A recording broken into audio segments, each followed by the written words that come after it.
Fuego, año 2024, y bueno, y tenemos el placer de que hoy nos visite en este primer encuentro Esteban Griff. Así que voy a pasar primero a darle la bienvenida a Esteban, a contarles que Esteban hoy nos va a hablar sobre un tema sumamente interesante, y les paso el título, que es Entre Oriente y Occidente, el mundo científico e intelectual de las cruzadas, siglos XII y XIII. Y ahora voy a pasar a presentar a Esteban de manera académica. Esteban Augusto Graf es doctor, licenciado y profesor en enseñanza media y superior en historia. Se desempeña como ayudante de primera en la materia Historia Social de las Ciencias y de la Técnica de la Facultad de Filosofía y Letras de Buenos Aires y es investigador asistente del Consejo Nacional de Investigaciones Científicas y Técnicas de la República Argentina. Realizó estancias de investigación en las universidades de Heidelberg, en Alemania, y de Lovaina, en Bélgica.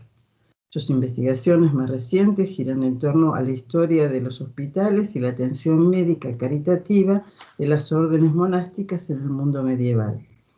Actualmente investiga los hospitales sostenidos por las órdenes militares en Europa y la transculturación de los conceptos y estructuras asistenciales de Oriente a Occidente. Recientemente ha publicado su libro Conocimientos médicos en el Reino Latino de Jerusalén, Circulación de Ideas y Desarrollos Institucionales, 1099-1187. Luego de esta breve pero fecunda presentación, en cuanto al material, es decir, que tiene su currículum, le doy la bienvenida formal a Esteban y le agradezco desde ya que nos visite, y que haya aceptado darnos una charla. Así que bueno, Esteban, bienvenido y te dejo la palabra. Bueno, muchas gracias Adriana, muchas gracias a Laura también por la organización y por el contacto todos estos días, y por supuesto a todos los que están acá que asisten a este encuentro. Gracias por la cálida presentación. Efectivamente, voy a compartir con ustedes algunos aspectos de mi investigación sobre, en términos muy generales, historia de la ciencia y de la medicina en el Mediterráneo, en el mundo mediterráneo, o en los mundos del Mediterráneo, fundamentalmente en el Oriente Latino, es decir, ese territorio que surge de la conquista europea a partir de las cruzadas, de lo que podemos llamar Tierra Santa, lo que geográficamente corresponde al territorio de lo que hoy es Siria, Palestina, Israel, a muy grosso modo.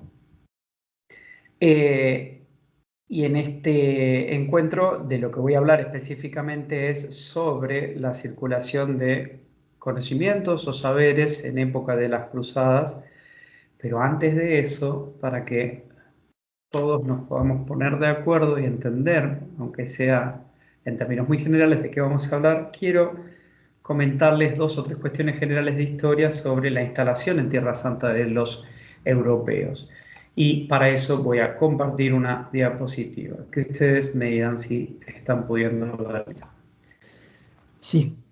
Bueno, bárbaro. Acá la linda placa de presentación que armó la gente de la Cátedra de Artes Visuales, Entre Oriente y Occidente, el mundo científico e intelectual de las cruzadas.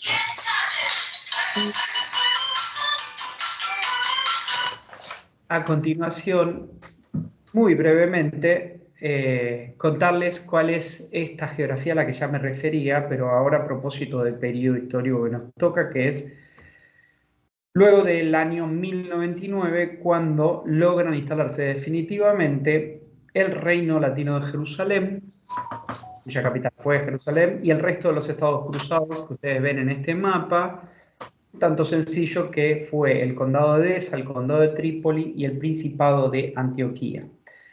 Desde ese entonces, es decir, del año 1099 en adelante, la presencia latina en ultramar, outremer en francés antiguo, perduró hasta el año 1291, es decir, casi 200 años, que es el momento de expulsión definitiva de los europeos de Tierra Santa, que se instalan en la isla de Chipre y unos años más luego son expulsados también ahí.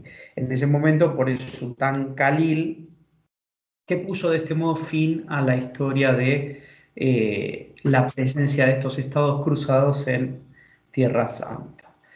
Bien, y en el interín, habría muchísimo para decir esto, pero cambia lo que podemos llamar la composición social de los estados cruzados, ya que a la población autóctona que vamos a ir viendo a lo largo de esta comunicación, a quienes nos referimos, se suman los nobles europeos que participan en estas cruzadas, los bourgeois, es decir, los burgueses, es decir, esos sujetos que son libres, pero legalmente, jurídicamente libres, pero que no son los nobles. Hay desigualdad jurídica, como ya sabemos, en la Edad Media y hasta la modernidad. Y después otros actores relevantes que en todos los manuales sobre historia de las cruzadas coinciden en mencionar, y efectivamente así fueron, las comunas italianas, por su fuerte presencia en los estados cruzados y en sus actividades comerciales, y las órdenes militares, es decir, probablemente uno de los productos más famosos de esta historia de las cruzadas, que son esos caballeros que son monjes, muchos de ellos que devienen en monjes guerreros. Los más conocidos, los templarios, los hospitalarios, los de Santo Tomás de Acre, los caballeros de San Lázaro y los caballeros teutónicos. Historias particulares, bueno, muchísimo habría para decir. Si quieren, en el espacio de preguntas comentamos. Y una fotografía que acompaña, que es nada más ni nada menos arquitectura del periodo, que es en la ciudad de Cesarea Marítima, que es la ciudad que está sobre el Mediterráneo, y esta es la parte de la ciudad vieja en lo que hoy es el actual Estado de Israel. Y ahí ven esos arcos de la entrada a la ciudad vieja. Bien, ahora, a propósito, después de esta brevísima presentación histórica, a propósito del tema que nos ocupa, ciencia y desarrollo intelectual en el mundo de las cruzadas, hay que decir que historiográficamente y persisten muchas visiones de sentido común, durante esos casi 2 siglos que dura esa dominación latina en Tierra Santa, se van instalando en Siria y Palestina muchos actores sociales, como ya les dije, nuevos, y lo que se produce es una combinación de saberes, de conocimientos, de instituciones y de prácticas de diversas culturas del Mediterráneo. Lo que les voy a comentar es la combinación de algunos de esos saberes a propósito del desarrollo científico, que espero que también sean útiles no solo por si les interesa el tema, que si están acá es porque sí, sino también porque nos permite revisar algunas ideas que a veces seguimos escuchando sobre el mundo medieval y las sociedades del Mediterráneo en la época, como espacios que no se integraban ni se comunicaban, pero sobre todo, y a propósito del mundo de las cruzadas, donde no habría existido ningún desarrollo significativo de conocimientos. Entonces, contrario a estas interpretaciones tradicionales que sostenían la inexistencia de una producción considerable de conocimientos sobre el mundo social y el mundo natural en el Oriente Latino, es decir, el mundo que crearon los europeos cuando conquistan Tierra Santa, en los últimos años se comenzó a poner en valor, de la mano del trabajo de muchos historiadores, la actividad científica e intelectual de los europeos y las poblaciones en los estados cruzados. Pero bueno, esta visión es una visión que fue recientemente revisada, y hasta no hace muchos años sobre lo que se insistía, y de hecho ustedes lo pueden seguir encontrando en muchos manuales, es que los que participaban de las cruzadas eran sujetos movilizados por el confort de la vida árabe o las recompensas económicas que podía otorgar la cruzada, ya sea de bienes comerciales o de la adquisición de tierras, visiones que hoy sabemos que hay que revisar. Y a propósito de nuestro tema,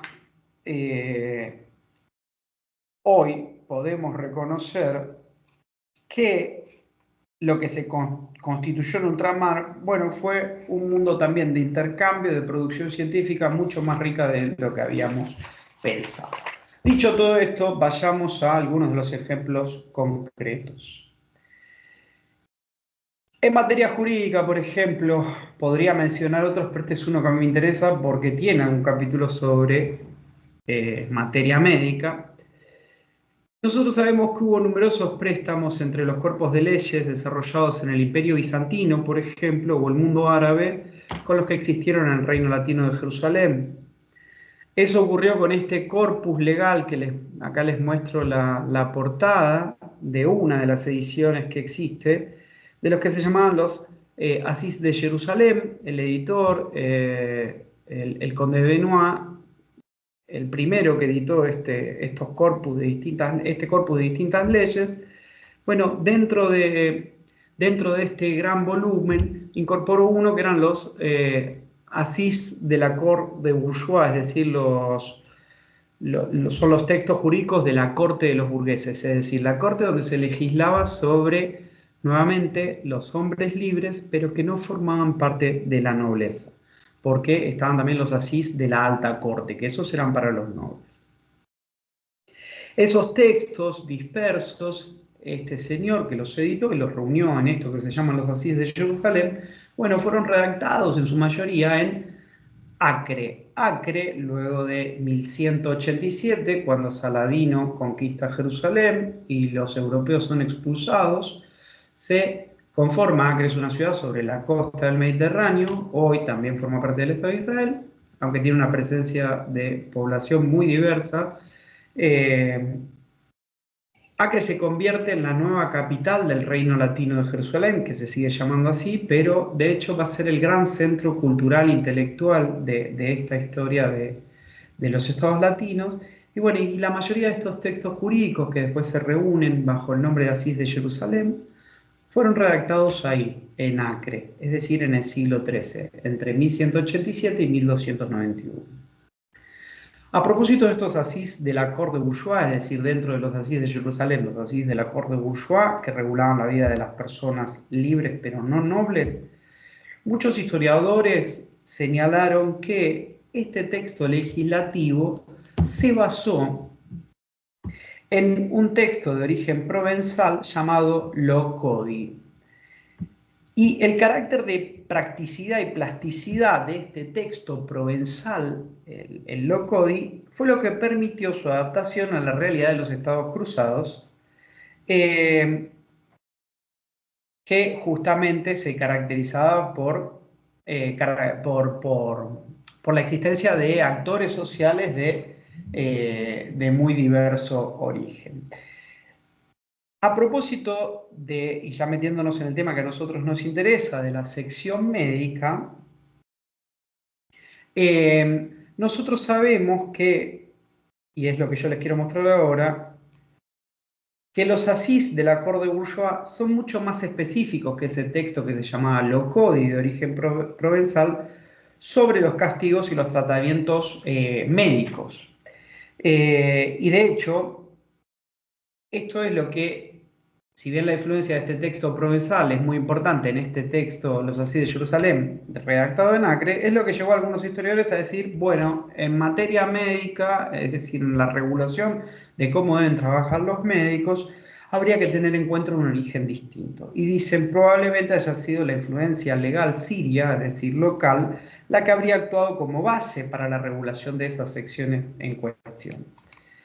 Y entonces ahí lo que vemos es que empieza a aparecer esta combinación de tradiciones orientales con tradiciones occidentales. Efectivamente, esto es claro en distintos pasajes, yo acá muestro uno solo, que habla sobre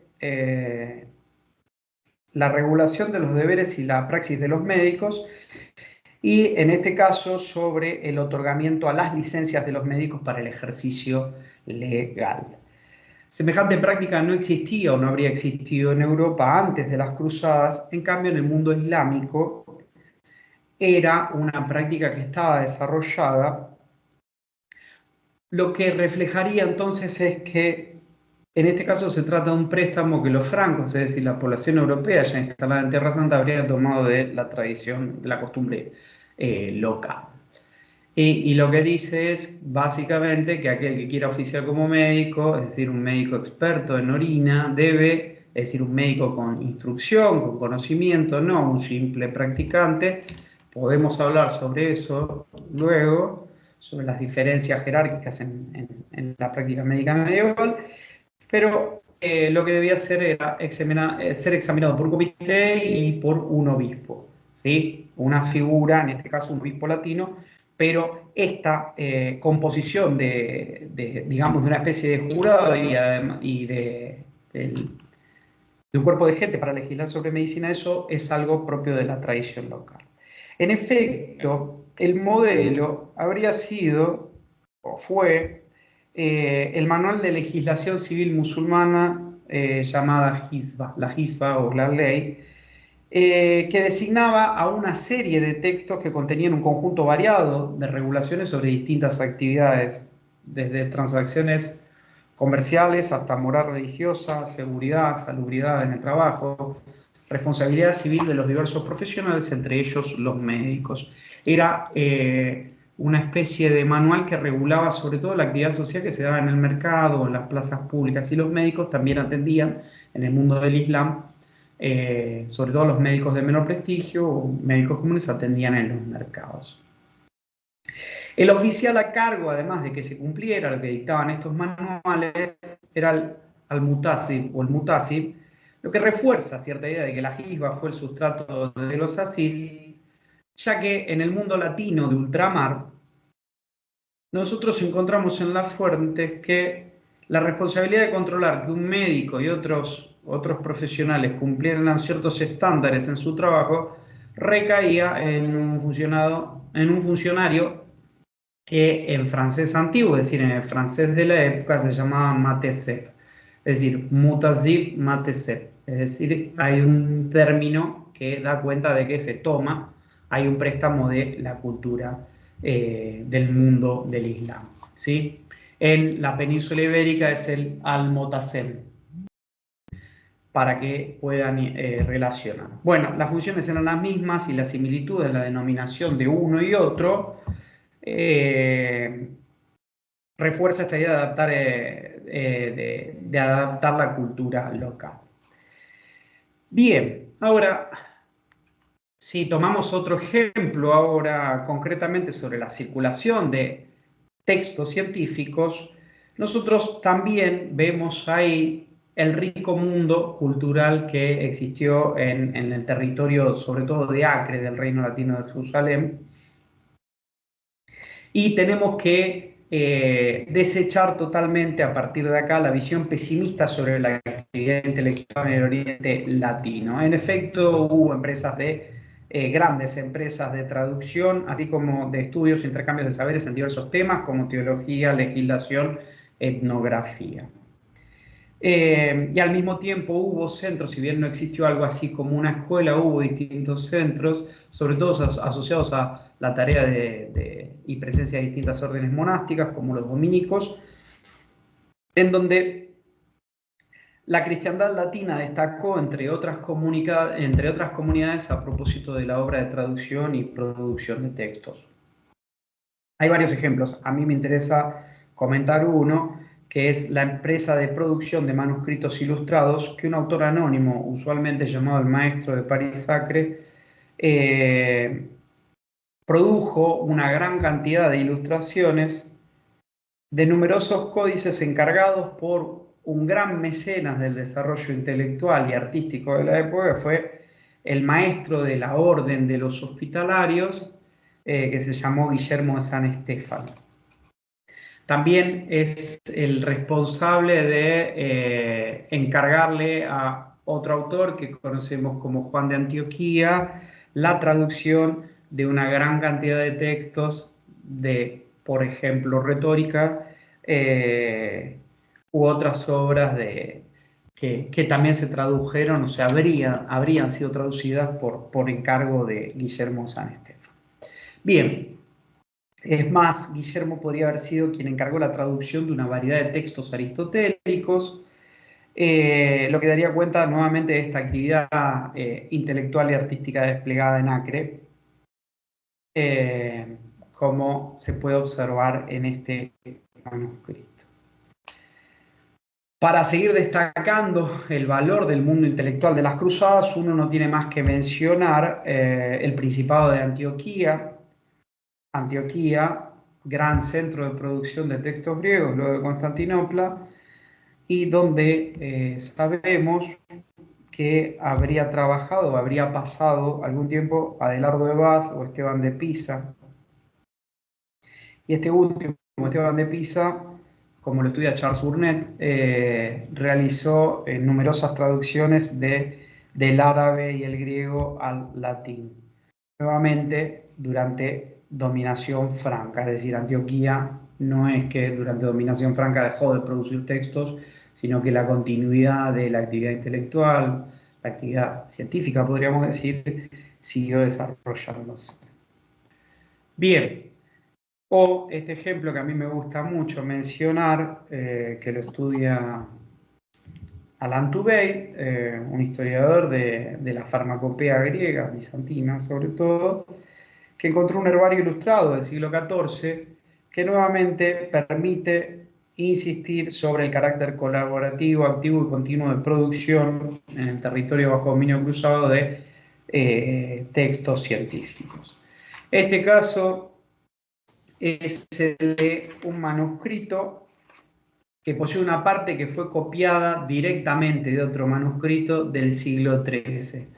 ¿Sí? Y por ahí es medio, nos pierde, es medio laberíntico, pero lo importante es que este manuscrito que nosotros tenemos, del 14, el original, el arquetipo de todo esto habría sido producido en Constantinopla durante la ocupación latina. Eso que se conoce como la Cuarta Cruzada, que es cuando en 1204 los europeos, en vez de ir a Egipto, que era el destino por el que habían sido llamados por el Papa y habían participado en una cruzada, van a Constantinopla, la conquistan, la saquean y hasta 1261 existe lo que se llama el Reino Latino de Constantinopla. Bueno, también ahí se producen textos. Bien, y acá están las versiones de algunos de esos manuscritos a propósito de un medicamento que vemos en un manuscrito y otro, de nuevo, cuyo modelo es un original producido de Dioscórides, a propósito de la Diantos, en el siglo XIII, comienzo del siglo XIII en Constantinopla. Ahora, ahí está el Ladianton o el curantrillo. Perdón, las imágenes se ven bien, imagino, ¿no? Sí, sí, sí. Bien. Ahora, si nosotros atendemos, por otro lado, la circulación de terapias o medicamentos, también descubrimos que en el mundo de las cruzadas hubo una amplia circulación de saberes y prácticas médicas. Es el caso de la tríaca, que es un remedio sumamente importante en la Edad Media, que se producía con carne de serpiente de la región de Jericó, justamente, en lo que hoy es Cisjordania, Palestina, que era un remedio sumamente importante de la Edad Media, como les dije, y que habría sido conocido por diversos personajes occidentales que estaban en Tierra Santa, no solo los médicos, sino otros, como fue el caso de Jacobo de Vitry, el obispo de Acre, una figura que a mí me gusta mucho estudiar también, que en ese gran trabajo que es su historia oriental, parte de ese texto está traducido y publicado, traducido por Nitla Guglielmi y publicado por Eudeva, a quien le interese las historias de las cruzadas. Y dice, en la región de Jericó, cerca de los desiertos del Jordán, se encuentra la serpiente que es llamada Tir, de cuya carne, mezclada con otras sustancias, es preparada una especie de lectuario que es llamado Triaca, que supera y extingue todo veneno en el cuerpo humano. Bien, nuevamente, si circulaba la carne de este animal, lo que nosotros podemos ver, o lo que pone en evidencia, es que hay una red de tráfico de conocimientos asociados a la circulación de un producto fundamental para la farmacopea occidental y oriental.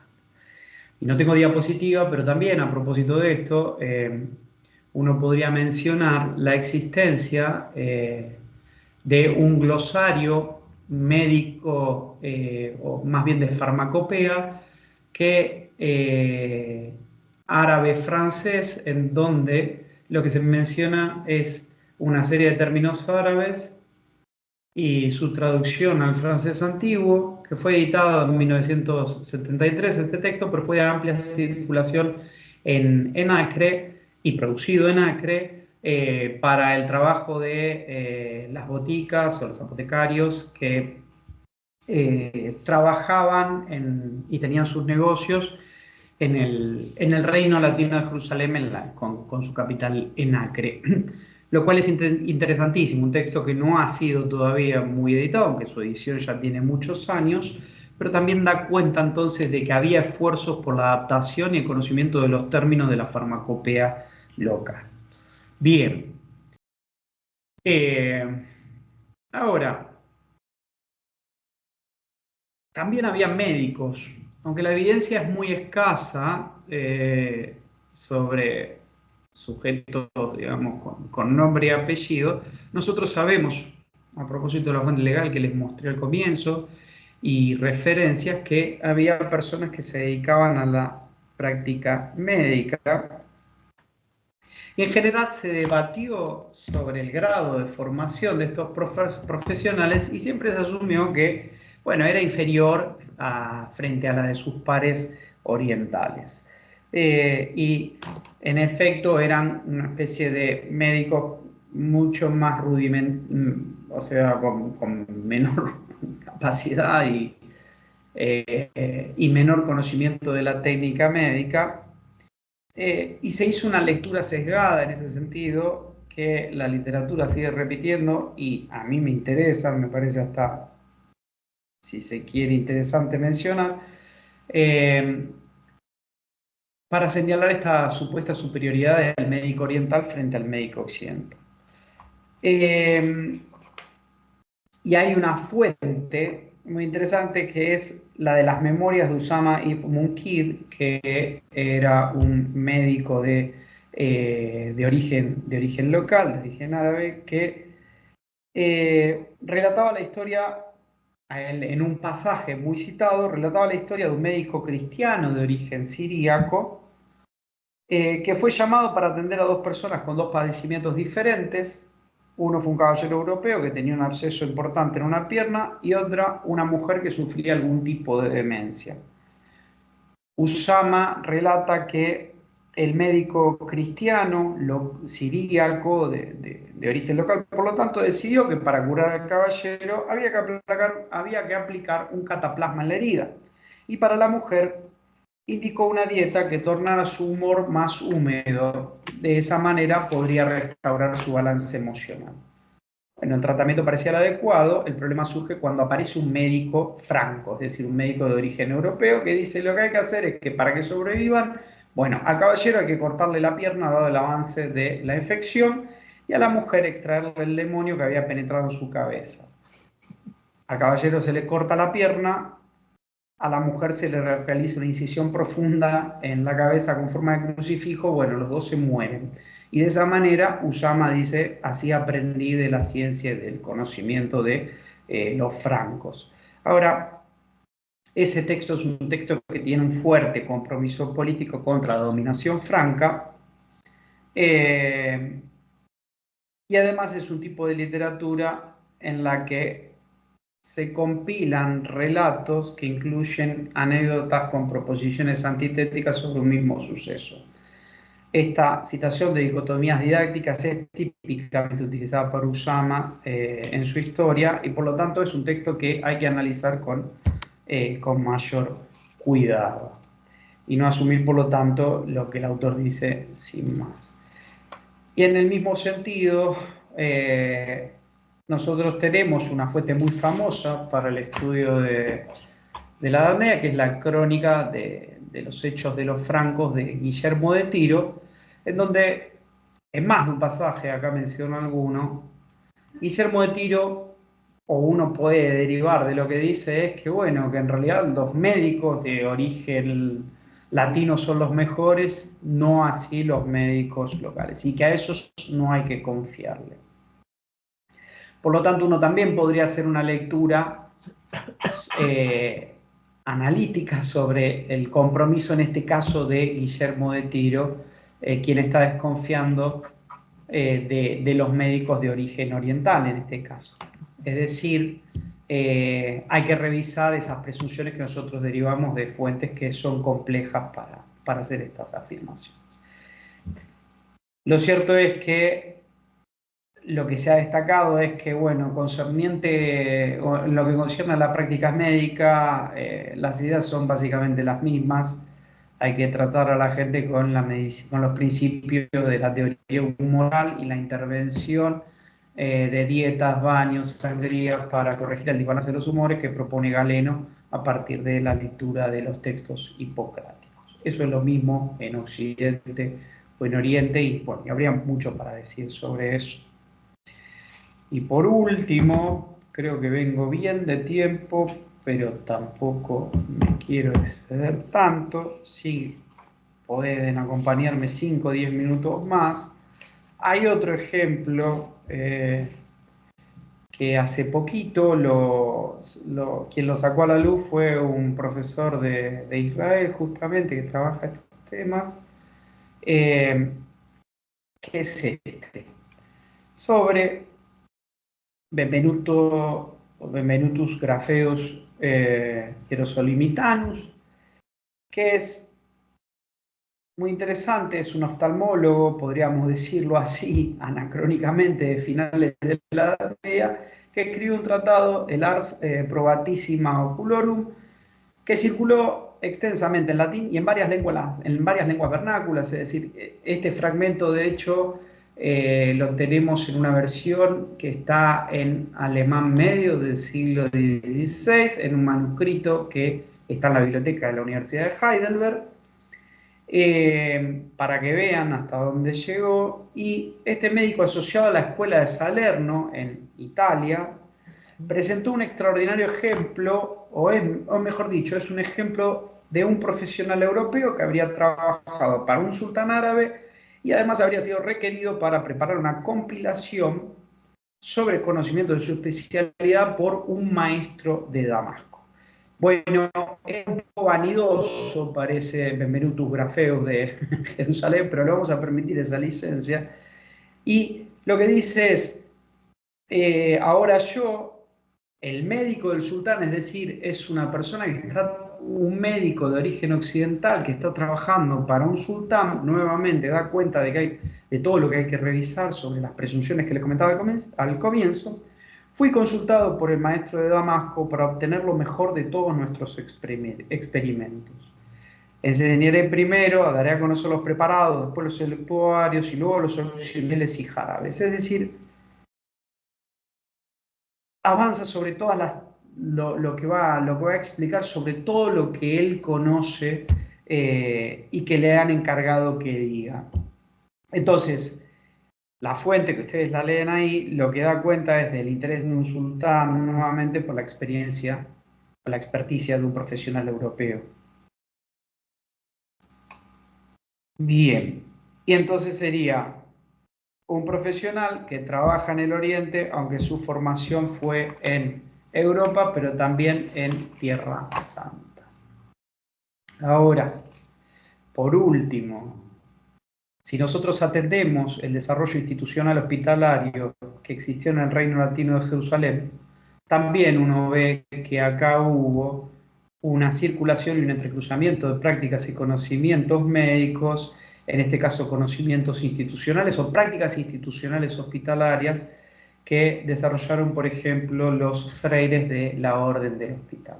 Esta es una orden monástica militar, es una experiencia circunscrita al territorio de las cruzadas, en este caso en Oriente Latino, Después tenemos las órdenes monásticas militares que surgen en la península ibérica, en este proceso de las cruzadas, o en el Báltico, en el norte, lo que hoy es Polonia, Lituania, parte de Alemania. Y lo que tenemos a propósito de esta orden es un grupo de freires. El origen exacto se debate, si son benedictinos, en fin, pero lo más probable es que así haya sido, que en Jerusalén, desde tiempo anterior a las cruzadas, es decir, un origen precruzado, estaban ahí asistiendo a los pobres, a los enfermos y a los peregrinos. Y habrían tomado, y acá lo ven en las fuentes, en algunas descripciones, en este caso de viajeros que estuvieron en el hospital, habrían tomado elementos de la cultura monástica hospitalaria del mundo bizantino. Y dice, Juan de Wurzburgo, por ejemplo, en varias salas una gran multitud de gente reunida, enfermas reunidas, algunas de ellas mujeres y otros hombres. Es decir, habría una división por género de la práctica hospitalaria. Son atendidos y cada día alimentados con un gran gasto. Entre la noche y el día a veces eran llevados fuera más de 50 cadáveres, pero una y otra vez nueva gente era admitida. Obviamente la cifra de 50 cadáveres es exagerada porque tiene un sentido que el autor lo que quiere es magnificar la obra del hospital.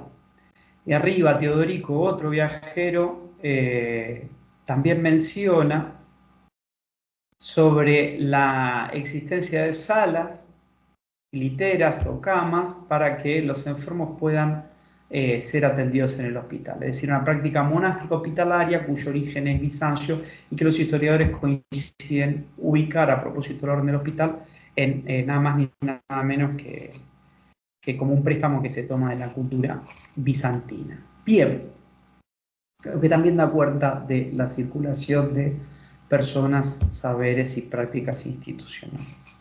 Bueno, y para terminar, acá tienen otra descripción, mucho más extensa, que es sobre un clérigo que habría pasado tiempo en el hospital. Esta es una fuente problemática, pues no sabemos a ciencia cierta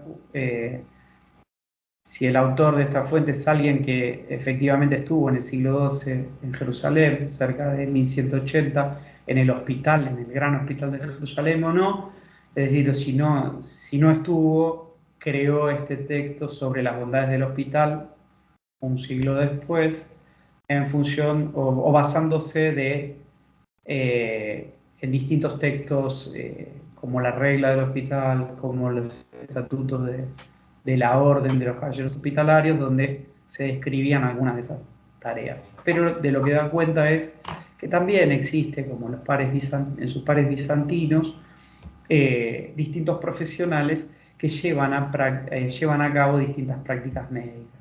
Y sobre todo, una división jerárquica, como dice en el segundo párrafo, una división jerárquica de su tarea. Hay un médico que controla la orina y toma el pulso, que es una tarea que hace el médico sabio, ¿sí?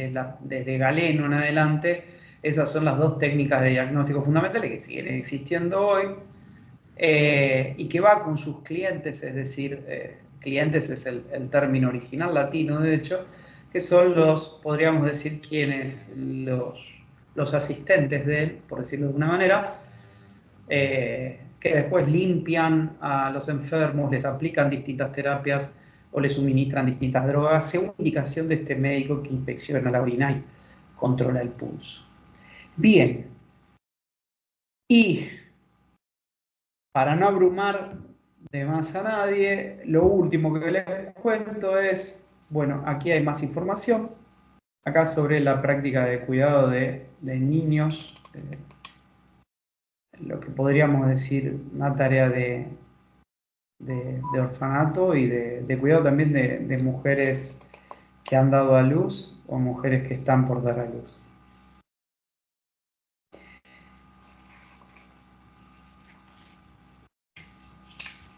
Y por último, avísenme si no paso muy rápido, por último, en esta descripción general de la circulación de prácticas, conocimientos, científicas y médicas, un capítulo podría ser el de la etnografía, que es un área que recibe cada vez mayor atención. A propósito de los estudios medievales, lo que tenemos también es que en el Oriente Latino circularon una enorme cantidad de textos, o una cantidad importante de textos, que dan cuenta de las diferencias, sobre todo de étnicas, religiosas, de las distintas comunidades, de las distintas sociedades que existieron en el Oriente Latino, que fue una preocupación muy importante digamos, después del 1180, en el siglo XIII, sobre las poblaciones locales. Y en efecto, este fragmento, nuevamente de Jacobo de Vitry en su Historia Oriental, habla de su interés, la utilización de informantes, pero también de distintas fuentes a la hora de describir las poblaciones locales. Y dice, a propósito de los surianis, que utilizan la lengua árabe para el habla cotidiana, ¿no? De la misma forma, en sus contratos, el negocio y el resto escriben en árabe, salvo las escrituras sagradas y otros usos espirituales para los que emplean el griego. De allí porque los laicos que no entienden más que el árabe no comprenden nada durante la celebración de los oficios religiosos. Los griegos, mientras tanto, se sirven de un mismo idioma para hablar y escribir. En sus iglesias comprenden aquello que dicen sus sacerdotes en la lengua sabia, idéntica a aquella de su gente. Los surianis siguen en todos los usos y las reglas de los griegos para el oficio divino y otras manifestaciones de la vida espiritual. Los obedecen como a sus superiores. Dicen seguir a los prelados latinos de las diócesis, no lo hacen desde el fondo de su corazón, sino desde sus labios, por la forma y por el miedo a sus señores seculares. Y dicho todo esto, y en definitiva, y para concluir, a lo largo del siglo XII y XIII, en el espacio de las sociedades creadas luego de la conquista europea de la región de Siria y Palestina, tuvo lugar entonces una amplia circulación de textos, saberes y desarrollos institucionales que permitieron, propiciaron la producción de distintas empresas intelectuales. Por lo tanto, conviene insistir que este mundo creado por, o mejor dicho, resultante de la conquista europea de Tierra Santa durante las cruzadas, como otros tantos universos medievales, fue propicio para la creación de conocimiento y también nos permite pensar en la Edad Media y su valor específico para la historia de la ciencia y del desarrollo intelectual. Así que muchas gracias y aquí estamos para seguir comentando si les interesa. Bueno, no, gracias a vos. Muchísimas gracias a vos y aparte sumamente interesante. Abrimos ahora el espacio para las preguntas. Y yo quiero preguntarte algo.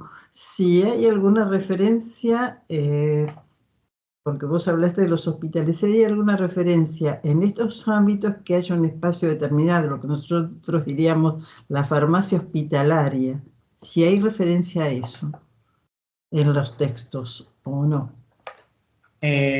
No, en las fuentes del hospital no. Sí a la utilización de ciertas terapias o ciertos medicamentos que podrían derivar de algún tipo de farmacopea, pero no a la existencia de boticas dentro de los hospitales. Y como les mencionaba también, sí al conocimiento o a los esfuerzos por adaptar los conocimientos locales a la tradición franca, al desarrollo científico franco en este glosario médico que yo les decía. Bueno, eso es una adaptación de términos. No, la pregunta era pensando en las estructuras monásticas occidentales, cuando uno ve el espacio, es decir, donde está el lugar donde realizan, digamos, el huerto que tienen con las plantas medicinales, al lado una especie de botica y junto al lugar donde estaban los enfermos. Por eso pensé si ellos también si hay algún texto que haga referencia. Yo no tengo, nuevamente, a propósito de los hospitalarios, que es en los estatutos y en distintos documentos y en las descripciones de peregrinos.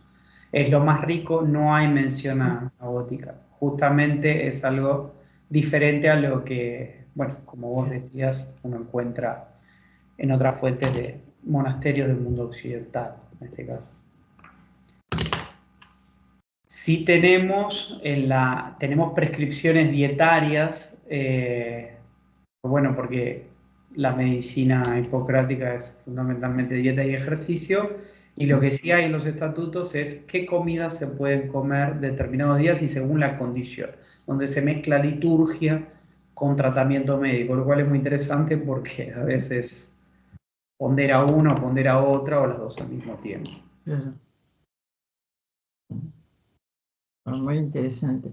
Y me Gracias. encantó la imagen del materia médica. Uno de los primeros materia médica ilustrados es del siglo VI, el Sí. principio del siglo VI, las primeras décadas, en Constantinopla, justamente. Ah, mira. Y cómo se va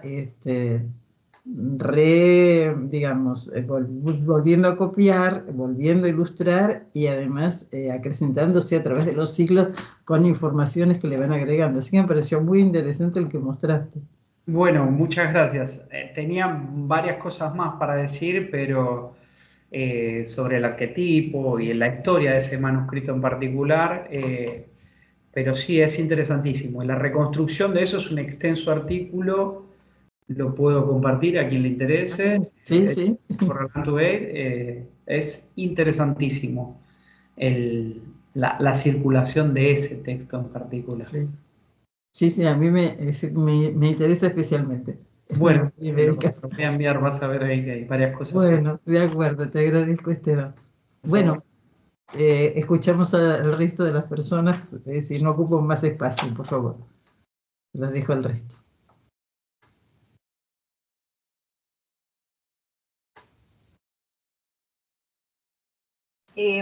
Acá quiero comentar que María nos comenta impecable el conversatorio en la ventana del chat.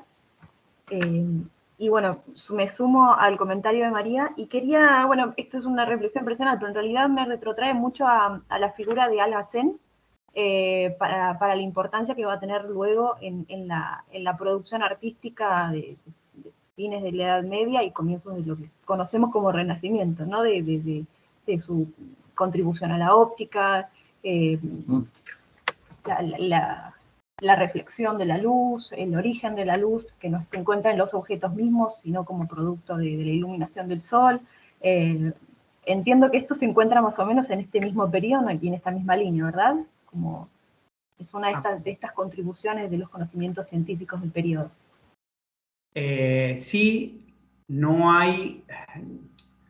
A ver, algunos de los textos que yo menciono, la evidencia es fragmentaria, digamos, no hay ahí una tradición.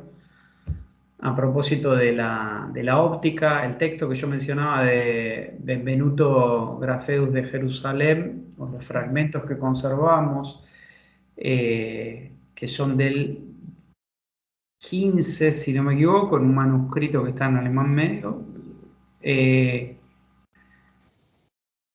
es difícil establecer a partir de ahí como el desarrollo de una escuela o una tradición en Acre. De hecho, tal cosa no existió a propósito de ninguna, de ninguna empresa intelectual. Más bien lo que tenemos es el esfuerzo de distintas instituciones a propósito de tal o cual trabajo o texto. Es decir, el periodo sí, y lo que yo te podría decir es a propósito de la óptica y de los desarrollos de la óptica en el 12, sobre todo en el 13, y sobre eso hay amplia literatura. Quien mejor estudió eso, si te interesa, Laura, vos, es desde la historia de la ciencia, te puedo hablar yo, no desde la historia del arte, pero es David Lindbergh, que es muy famoso porque tiene un manualcito sobre la historia occidental, pero es probablemente quien más haya estudiado desde la historia de la ciencia la óptica en la Edad Media. Mucho más no podría decirte sobre eso con honestidad. No, muchas gracias. aprovecho y te comento, Camilo también en la... Ahí está, perfecto, muchas gracias por el nombre. Camilo comenta si los hospitales eran privados o públicos. Esa es una buena pregunta porque, bueno, qué interesante para reflexionarlo hoy, pero no solo en el mundo europeo, sino en el mundo del Mediterráneo oriental en general, tanto en el mundo árabe como en el mundo bizantino, los hospitales son fundaciones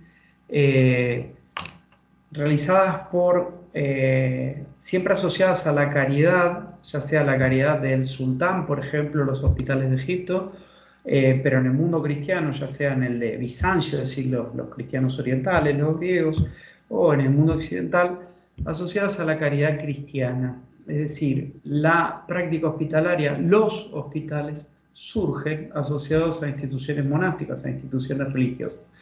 Por lo tanto, son empresas privadas, pero privadas en el término de la época, es decir, son fundados por la actividad caritativa de órdenes monásticas o asociados a un monasterio por la actividad, como es en el mundo griego bizantino, por la actividad de algún emperador o un aristócrata o alguien de la familia real, que esa actividad filantrópica, de nuevo, por amor al prójimo, caridad cristiana, les otorga cierto prestigio y reconocimiento y legitimación dentro de la sociedad, pero también está vinculado a un ideal religioso caritativo que no percibe ningún lucro. Es decir, si uno lee las fuentes, quien era atendido ahí o quien era asistido ahí, sin importar su condición social, en principio, en la práctica podían pasar otras cosas, pero quien era atendido ahí lo era gratuitamente y lo que recibía ahí era sobre todo tareas de asistencia, es decir, y el financiamiento, ahí leo tu pregunta, la liturgia, digamos, los ritos de celebración no eran financiados, sino que eran financiados por donaciones realizadas por distintos miembros de la población. Por ejemplo, para no hablar de Oriente ahora, vamos a hablar de la orden de los hospitalarios en la península ibérica, en lo que hoy puede ser Sevilla, ¿no? O en el territorio castellano, en cualquier lugar, o en Galicia. Viene una persona, esposa de un noble o un noble con su esposa, y dice: dono para la salvación de mi alma todas estas tierras, con todas sus pertenencias y toda la riqueza que estas tierras generen para el sostenimiento del hospital. Otro ejemplo, la regla del gran hospital Pantocrator en Constantinopla, lo que hoy es Estambul, que en ese momento era la capital del Imperio Bizantino, dice que el salario de los médicos, es decir, el estipendio de los médicos y de los distintos asistentes, derive de las rentas que dejan tal o cual tierra. Es decir, son personas nobles, aristócratas, vinculados a la familia del emperador para el mundo de Bizancio, que tienen recursos y fundan, y a partir de ahí piden que recen para la salvación de sus almas, o reciben una retribución que es mejorar y legitimar su imagen pública. Esa sería la idea. Es decir, si uno dice son empresas privadas, en la medida que las hace una persona, no privado como lo que entendemos hoy, que uno tiene que pagar, es decir, no es público como no es del Estado. Los hospitales van a quedar bajo la órbita del Estado, como los entendemos hoy, mantenidos con el erario público, con el dinero de los contribuyentes, recién en el siglo XIX en Europa. Eso es algo muy posterior. Hasta ese entonces son sostenidos por la actividad ya sea de congregaciones de monjas o de órdenes monásticas o de clero regular. Muchos de ellos van a recibir subsidios y salarios para sus profesionales de los gobiernos municipales en algunas ciudades, pero van a estar siempre manejados, dirigidos por órdenes monásticas o congregaciones religiosas. El hospital que nosotros conocemos como cualquier hospital público hoy, eso es algo del siglo XIX. Y las clínicas privadas es algo incluso posterior. Con la privatización de la salud, que es muy distinto a que existe una fundación privada en la época. Bueno, espero haber aclarado. No sé, Camilo. A ver. Y Gastón pregunta, leo yo directamente, Laura? Sí, Sí, sí, por sí. supuesto. Sí. En lo ideológico, ¿estas órdenes monásticas iban en consonancia con el Vaticano? Muchas gracias por su respuesta. Bueno, gracias, Camilo. A ver, el Vaticano, como lo entendemos hoy, y digamos el Papa, creo que está haciendo eco con algún micrófono prendido. El Papa como figura que manda tanto sobre el clero regular y el clero secular, es decir, las órdenes, el clero regular es el que tiene una regla monástica propia, como los benedictinos o los franciscanos. Pues está el clero secular, que es el que viene el Papa, el arzobispo, el obispo, el sacerdote, bueno, una jerarquía que todos, tanto el clero regular como el clero secular, responden al Papa. Pero el poder del Papa, que para nosotros parece que es así desde siempre, va avanzando y va sosteniendo a todos, mejor dicho, todos los obispos, todos los sacerdotes, reconocen y asumen la autoridad del Papa en un proceso que lleva varios siglos. El momento más importante en el que el Papa deja de ser un sacerdote más, el más prestigioso porque está en Roma, ¿sí? Digamos, donde estuvo San Pedro, digamos. El momento es a partir del siglo XI en adelante, y después un proceso que va también a desarrollarse a lo largo de los siglos, y el Vaticano es algo de la modernidad, del Renacimiento en adelante, como edificio, con todas sus instituciones que se desarrollan sobre todo desde la Baja Edad Media. Pero ya desde el siglo XI, por decirlo muy a grosso modo, sí ya acatan la jerarquía del Papa. De nada, Gastón dice, gracias por la conferencia. Bueno, gracias a vos. Quería consultarte si había algún sesgo de tipo religioso respecto del intercambio de conocimientos médicos.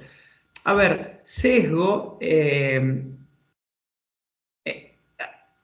habría que pensar la palabra, pero entiendo, si no corregime, si el conocimiento religioso atenta o de alguna manera limita o condiciona o va en contra del desarrollo científico. Bueno, la distinción entre lo que es difícil pensar esto hoy desde nuestra mentalidad, pero digo, así como es muy difícil pensar lo que es privado y lo que es de todos antes de la modernidad, a propósito del desarrollo del conocimiento, distinguir entre lo que es religioso y lo que sería racional de alguna manera, es algo muy difícil de hacer. Y contrario a lo que muchas historias de la ciencia del siglo XVIII en adelante, las primeras historias de la ciencia, o muchas afirmaciones del siglo XVIII en adelante, de Kant en adelante, por ejemplo,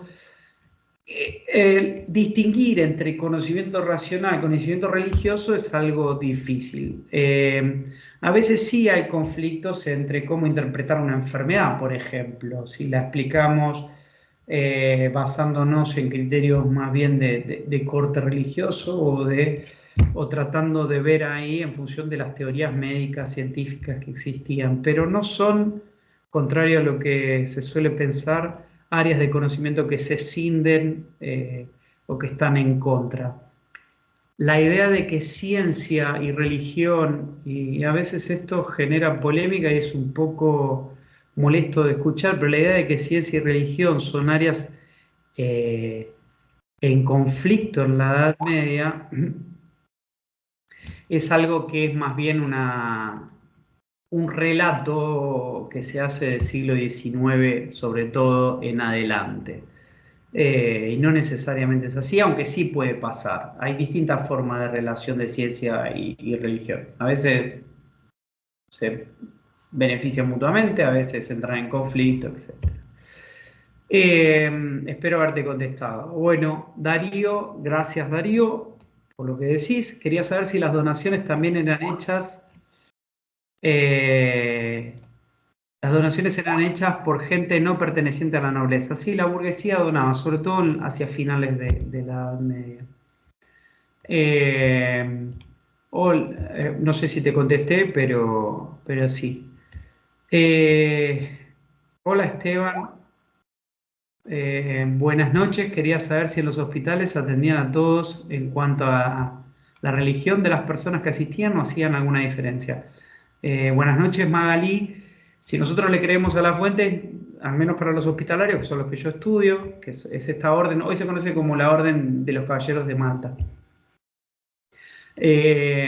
No había distinción por religión ni ningún otro tipo.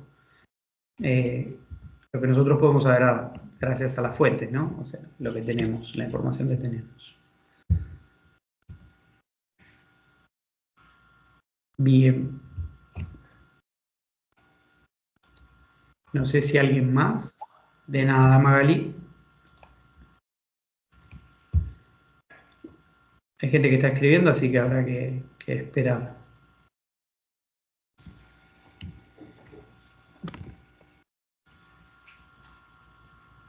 Ah, Samantha. Hola, hola Samantha, ¿qué haces? Hola Esteban, ¿cómo estás? Bien, ¿vos? Bueno, bien. Bueno, antes que nada, felicitaciones por la conferencia. Gracias. Te hago una pregunta que va más, ya sé que no es específicamente de lo que a vos por ahí más te interesa hablar, pero me llamó la atención lo que mencionabas hacia el final sobre este interés en la etnografía, no del estudio etnográfico en la actualidad, sino de el interés en la Edad Media por conocer la composición de la población.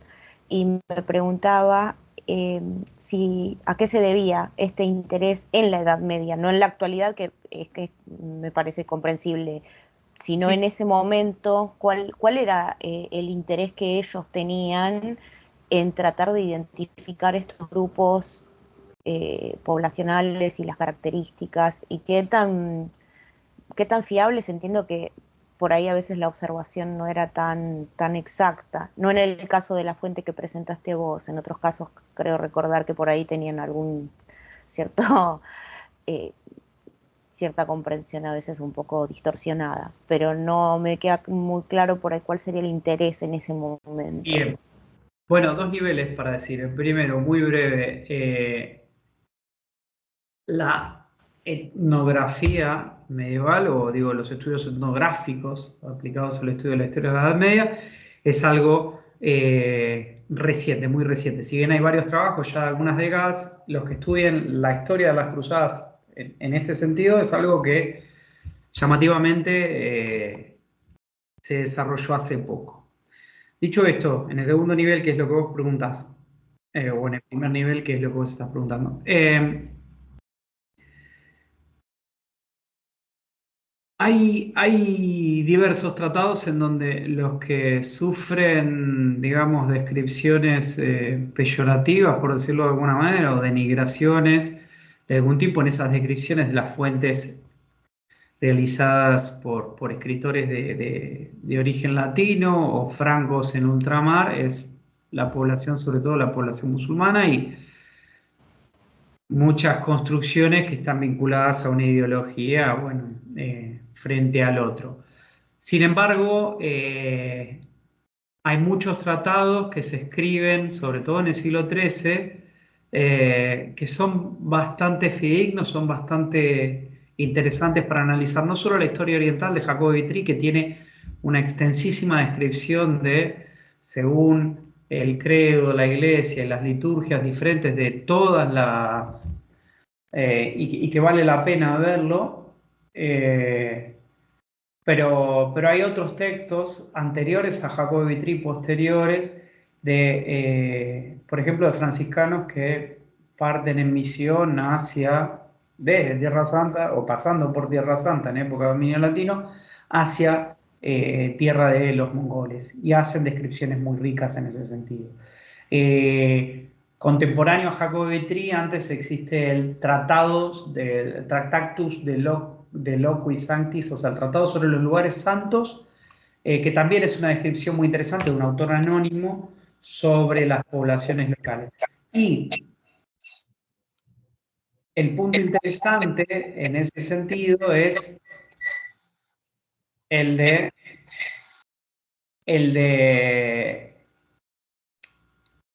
que a partir del siglo XIII, luego de, sobre todo, de la pérdida de Jerusalén, es que hay muchas empresas, hay un interés mucho más grande sobre conocer a la población autóctona. La historia oriental de Jacobo Vitry, por ejemplo, se convierte casi en el manual del expedicionario cruzado, o como una forma de conocer Oriente.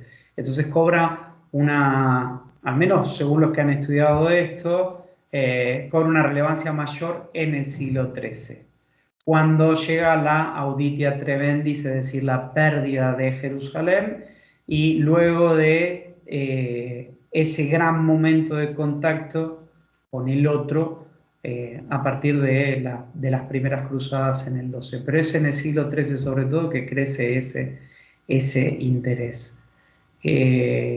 Y eso lo ves en las descripciones y en las crónicas que vienen después de la historia de los francos de Guillermo Tiro, que igual ya dice cosas sobre los sarracenos, pero no de manera tan completa como otros autores. Y ahora sería casi como una cuestión enciclopédica por esta pérdida de contacto directo, en algún punto. No, el contacto sigue estando. Lo que impacta es la noticia de la pérdida de Jerusalén y distintos motivos que hacen que haya un mayor interés sobre Oriente, sobre todo en el XIII.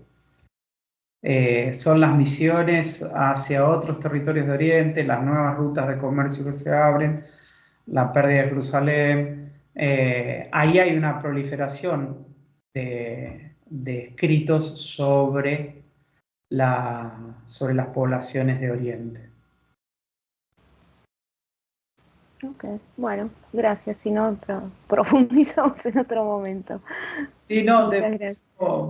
Te puedo pasar algún texto para ir viendo algunas fuentes a propósito de esto. Dale, muchas gracias. En cuanto a las prácticas médicas, pregunta Camilo, ¿estas podían variar según la religión? Porque como dijiste, variaban entre orientales y occidentales. No, yo lo que dije es que el acervo de ideas, digamos, tanto para los autores que escriben en árabe como los que escribieron en griego y los textos latinos del siglo, digamos, XII en adelante, ¿sí? Finales del XI, XII en adelante, la vuelta a los autores clásicos, no solo en medicina, sino en geografía y otras ciencias, es fundamental. Es decir, siempre se vuelve, contrario a lo que pensamos hoy, nosotros hoy siempre estamos con el último texto, con la última moda en la ciencia. Antes, la tradición era lo que llamamos una tradición libresca, es decir, el conocimiento verdadero era aquel de los griegos, los sabios griegos, que circulaban en distintas traducciones, tanto en el mundo árabe como en el mundo griego, en el mundo latino. Entonces, a propósito de la medicina, el acervo de ideas más importante era el de Galeno y el de Hipócrates, sobre todo el de Galeno, Hipócrates leído a través de Galeno, que no se cuestionaba ampliamente, aunque sí había una clínica y una observación propia en algunos autores como Avicena, a propósito del más importante de la medicina árabe. Por eso decía que las ideas o el acervo de ideas era similar. Bien. No sé si te contesté, Camilo, con eso. Las prácticas eran parecidas. Después lo que cambiaba, sí, o lo que uno puede ver que cambia es cómo se practicaba el cuidado y la asistencia en los hospitales, porque son distintos los hospitales, sobre todo, o lo que dicen los historiadores de los hospitales del mundo árabe y del mundo bizantino, del mundo europeo.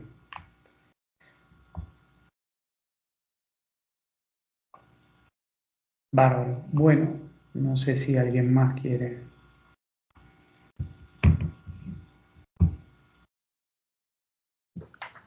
Lo que dijiste, ¿podrías ampliarlo? Porque es muy interesante lo que acabas de decir. Sí, lo que decía es que en los hospitales de origen, en los hospitales, por ejemplo, los de los hospitalarios, contrario a lo que uno podría asumir o pensar si compara con él, existía lo que se llamaba una medicina espiritual, es decir, una medicina asociada a la práctica litúrgica, religiosa, que no era algo que en los términos de la época funcionara por separado, que uno pudiera distinguir de lo que era la terapéutica normal.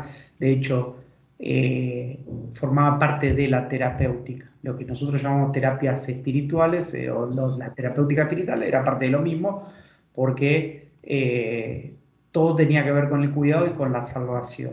La salvación del cuerpo era la salvación del alma y viceversa. Entonces formaba parte del mismo universo. Por lo tanto, podía pasar que una persona fuese ingresada a un hospital y lo más importante y lo primero que se hacía era que confesara sus pecados, por más que estuviese muy enfermo, al lado de la cama de él había un sacerdote que, porque si se moría, tenía que salvar su alma y porque además eso era algo que deseaba el enfermo, o nosotros asumimos que deseaba el enfermo.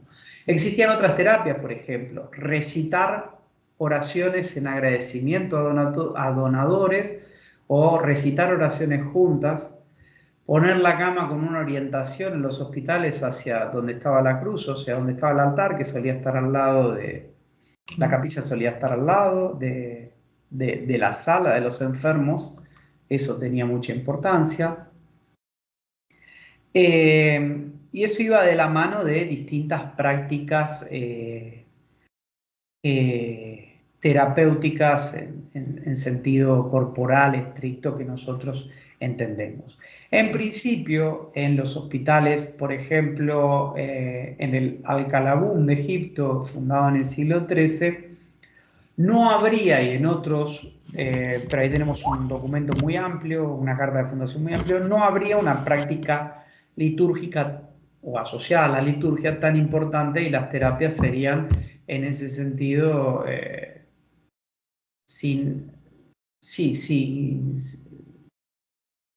laicas, no es la palabra concreta, pero, o sea, que no vinculadas a la práctica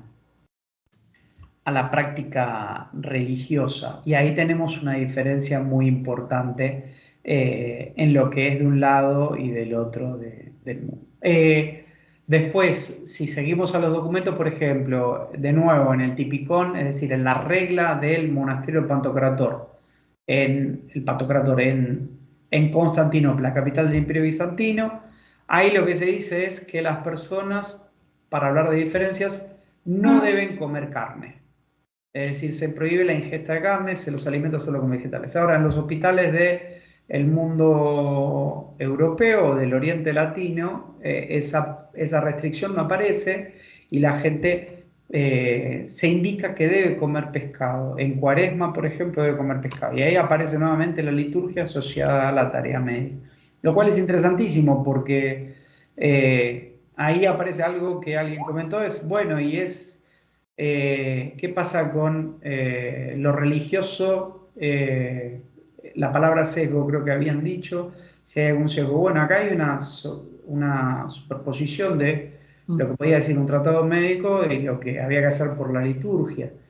Y si la persona puede comer carne, dice los estatutos de los hospitalarios a propósito de la alimentación de los enfermos, que coma pescado en liturgia, porque es muy importante. Bien. Interesante. Sí, la verdad que sí. Y eso deriva de leer los estatutos y los comentarios a las reglas. Leo, Laura, las preguntas que siguen. Sí, por favor, como vos quieras. Bueno, Bueno, Damián, gracias a vos por el comentario. ¿Las prácticas medicinales durante el proceso de las cruzadas se basaron en los conocimientos de Europa Occidental en específico? ¿O podríamos afirmar que esas prácticas cambiaron significativamente en base al intercambio intercultural en el corredor sirio-palestino? Lo que digo es que básicamente, gracias por la pregunta, pues también sirve para ordenar.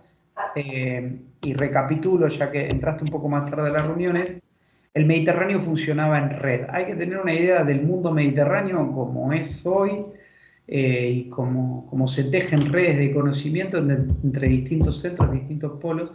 Entonces, es difícil pensar a sujetos aislados, porque la circulación de textos existe, la circulación de personas existe en el siglo XII, XIII, XIV, y por lo tanto hay conocimientos y personas que van de un lado a otro.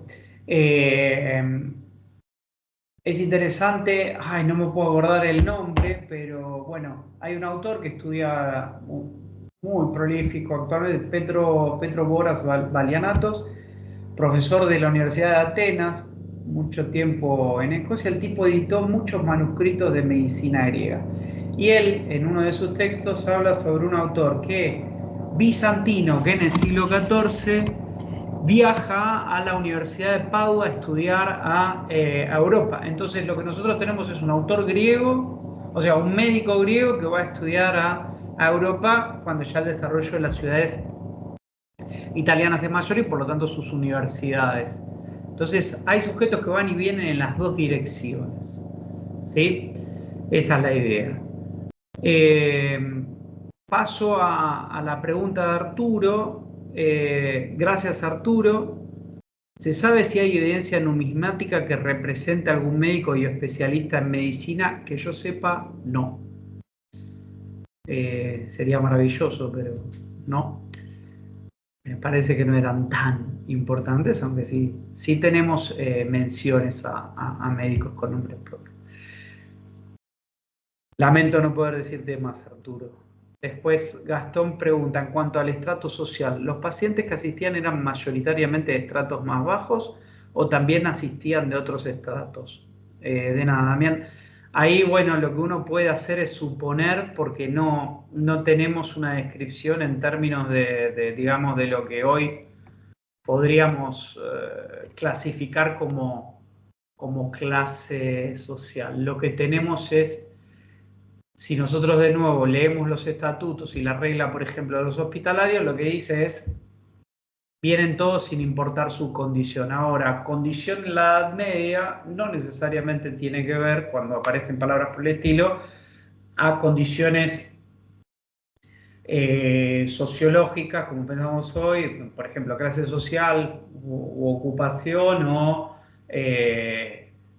capacidad de consumo o ingresos, es decir, acá no hay menciones. Muchas veces las fuentes dicen los pobres. ¿Quiénes son los pobres? Y son pobres porque están enfermos, es decir, porque son pobres en Dios. Entonces eso es un problema porque no nos dicen son pobres de verdad. Lo que sí sabemos es, y ahí lo podemos de nuevo inferir nosotros, es que por ejemplo los hospitales bizantinos funcionaban, o en los monasterios al lado del hospital funcionaban, además de la tarea asistencial, habían panaderías.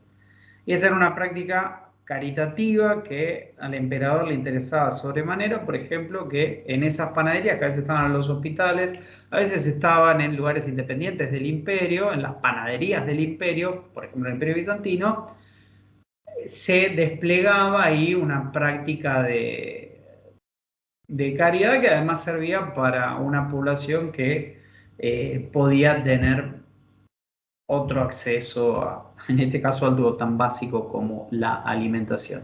Y también sabemos que habían mendigos que se acercaban al hospital, también sabemos que habían personas que abandonaban a sus hijos en las puertas del hospital, por ejemplo, de San Juan de Dios en Jerusalén, el de los hospitalarios que yo les hablé, a propósito de un hospital europeo establecido en Tierra Santa.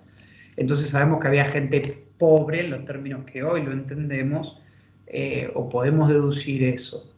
Lo cierto es que iban todos. Ahora, lo que nosotros leemos en fuentes de peregrinos es gente cuya condición social sería mejor, porque primero tenemos textos de ellos escritos en latín, lo cual nos indica también cierta condición y cierto capital cultural, tiempo además para sentarse a escribir. Muchas veces son clérigos que viajan, y muchas veces son nobles que viajan porque hacen alguna penitencia vinculada a la peregrinación a Tierra Santa.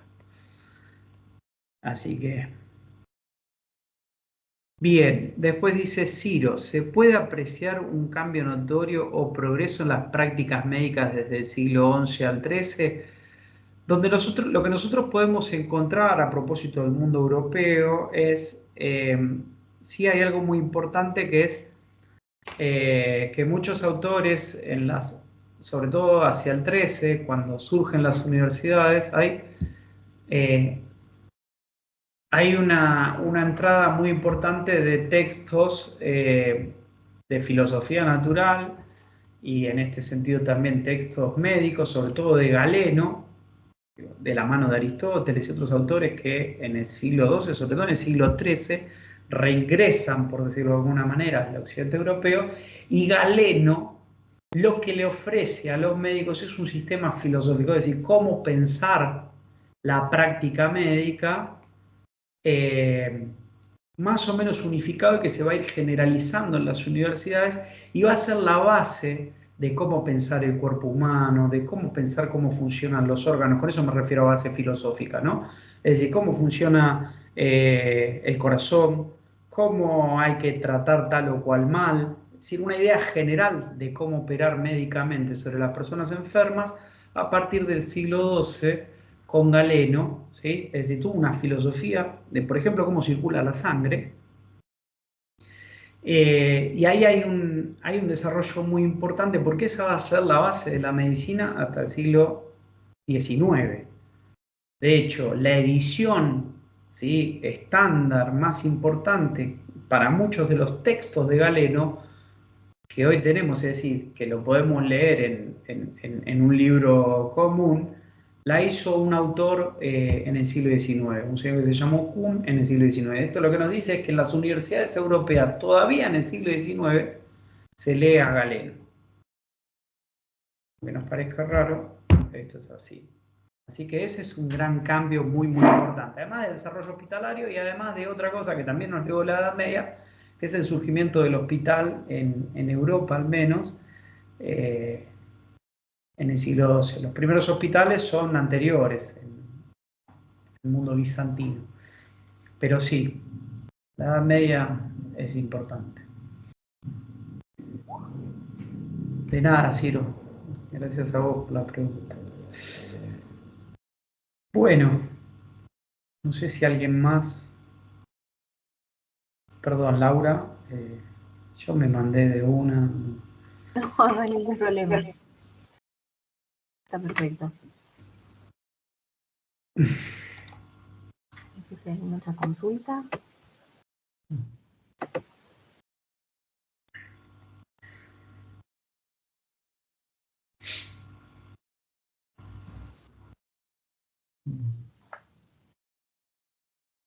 Bien.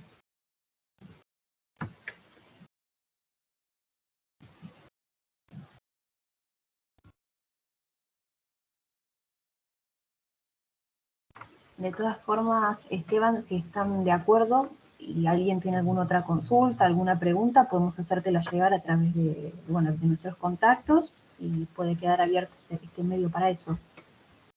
Perfecto. Totalmente de acuerdo, y como ustedes digan. De acuerdo. Bueno, entonces si no hay ninguna pregunta, damos por finalizada la charla. Agradecerte infinitamente. El tema es riquísimo y además sumamente interesante. Les agradezco. Y lo hiciste de una manera tal que fue más atractivo todavía. Así que te agradecemos especialmente que hayas aceptado la invitación y que nos hayas brindado esta charla. Por supuesto, en poquitos días va a estar subida tu charla, así que para el que la quiera volver a ver, o para aquellos que se acerquen ahora van a tener la posibilidad de verla. Y bueno, nosotros seguimos en contacto, en estos días yo me comunico con vos. Y Bueno, nuevamente gracias. gracias a ustedes y a todos los que asistieron también. Y bueno, muy contento de compartir un poco del laburo mío con ustedes. Gracias por compartirlo.